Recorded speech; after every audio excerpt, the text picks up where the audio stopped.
জীবনে পথ চলতে গেলে অনেক বাধা আসবে, তাই বলে কি জীবনের পথ চলাটা বন্ধ থাকবে? হ্যালো এভরিওয়ান, আসসালামু আলাইকুম। আমি জেসমিন লাইফস্টাইল ব্লগ থেকে বলছি। আশা রাখি কাছে এবং দূরে যে যেখানে আছেন সবাই ভালো আছেন। আলহামদুলিল্লাহ, আমরা সবাই ভালো আছি। তো আমার প্রিয় ভিউয়ার্স, আজকে আমি ব্লগটি শুরু করেছি তো রান্নাবান্না দিয়ে। আজকে আমি কি রান্না করতেছি সেটি আপনাদের সাথে শেয়ার করব। তো দুপুরের জন্য রান্না করতেছি কাতলা মাছ। তো কাতলা মাছগুলো ভুনা করব আর মাথাটা ভেজে মুগ ডাল দিয়ে রান্না করব। আমি মাছগুলো হলুদ মরিচ লবণ মেখে নিয়েছি। তো এখন মাছগুলো ভেজে নিচ্ছি আর রান্না করব লইট্টা শুটকি ভুনা করব।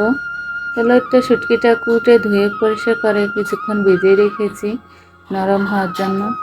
আর এই তো শুটকির জন্য বেশি করে পেঁয়াজ কাঁচামরিচ রসুন কেটে নিয়েছি। তো আমার মাছটা এক পিঠ ভাজা হয়ে গেছে, আমি উল্টিয়ে দিচ্ছি। মাছ ভালো করে ভেজে নেব। মাছটা একটু ভালো করে ভেজে নিলে ভুনা করলে সুন্দর একটা গ্রান আসে, সেজন্য মাছটা ভালো করে ভেজে নেব।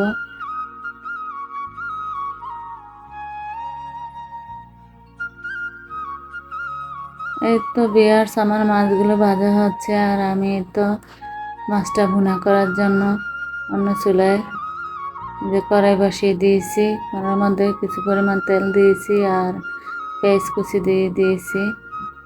তো পেঁয়াজটা আমি বাদামি কালার করে ভেজে নেব।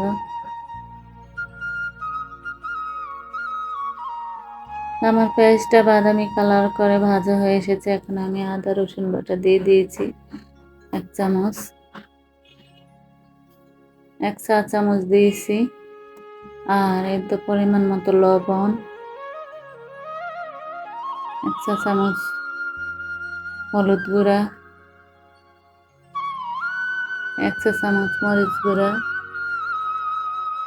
আর এক চা চামচ জিরার গুঁড়া দিয়েছি আর এক চা চামচ ধনিয়ার গুঁড়া।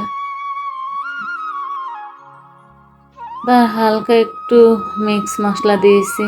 কাতলা মাছ ভুনা করলে একটু মশলা দিয়ে ভালো করে ভুনা করলে মশলাটা কষিয়ে রান্না করলে অনেক ভালো লাগে। তো এখন আমি একটু সামান্য পরিমাণ পানি দিয়ে দিয়েছি। এখন মশলাটা ভালো করে কষিয়ে নেব।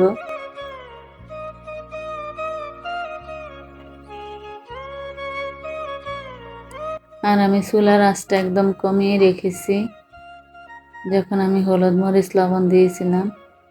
কিন্তু এখন আমার মশলাটা কষানো হয়ে গেছে, এখন আমি মাছগুলো দিয়ে দিচ্ছি।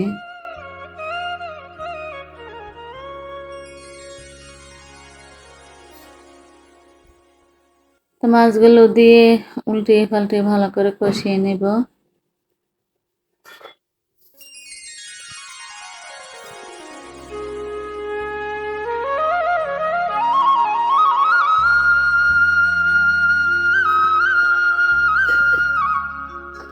তো আমার মাছ ভুনাটা হয়ে গেছে, আমি একটু কিছুক্ষণ পরে নামিয়ে নেব।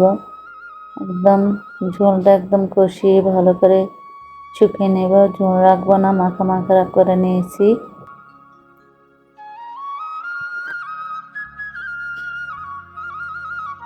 আর অন্য চুলায় আমি ডালটা সিদ্ধ করে নিয়েছি। এখন মাছের মাথাগুলো দিয়ে দিয়েছি। আগে ডালটা একটু গোটা দিয়ে দিয়েছি, আমি পাতলা করে মুগ ডাল মাছের মাথা দিয়ে রান্না করব, সেজন্য ডালটা ঘুটে নিয়েছি। আর এই যে মাথাটা একটু ভেঙে দিচ্ছি। মাছ বোনার সাথে শুটকি বোনার সাথে একটু পাতলা ডাল হলে ভালো হয়, সেজন্য। আর মাছের মাথা কেউ খেতে চায় না, তাই একটু মাঝে মধ্যে এভাবে ডাল দিয়ে রান্না করি বা আম দিয়ে বা টমেটো দিয়ে টক রান্না করি। তা আমার ডালটা আমি বাগার দিয়ে ফেলেছি, তো আমার ডালটা রান্না হয়ে গেছে। এখন আমি নামিয়ে নিব।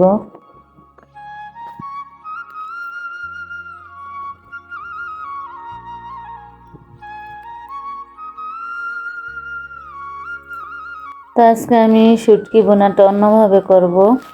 শুটকি বোনার জন্য আমি এই যে পেঁয়াজ কুচি রসুন কুচি আর একটা বোম্বাই মরিচ দিয়ে দিয়েছি, লাল বোম্বাই মরিচ। আর এখন শুটকিগুলো দিয়ে দিলাম, দিয়ে দিয়েছি 1 চামচ হলুদ গুঁড়া, 1 চামচ মরিচ গুঁড়া, 2 চামচ মরিচ গুঁড়া দিয়েছি, আর পরিমাণ মতন লবণ, আর জিরার গুঁড়া, ধনিয়ার গুঁড়া 1 চামচ, আর কাঁচামরিচও দিয়ে দিচ্ছি।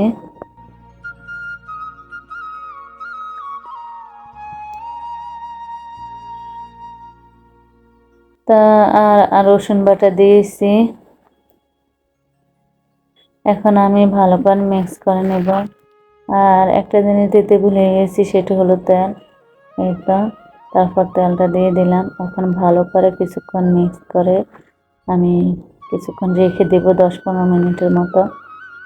তাই এটা অন্যভাবে রান্না, মানে একদম মাখিয়ে কিছুক্ষণ 10 মিনিট রেখে দিয়েছি। আর এটা এখন একটু পরিমাণ পানি দিয়ে দিয়েছি, যাতে একটু বেশি পরিমাণে দিয়েছি যাতে শুটকিটা সিদ্ধ হয়। আবার শুটকি যাতে সিদ্ধ না হলে ভালো লাগবে না, গন্ধ লাগবে। তো এইভাবে রান্না করলে আলাদা একটা টেস্ট। আবার তেলের মধ্যে কষিয়েও রান্না করা যায়, একবার এক এক রকমভাবে রান্না করা যায়।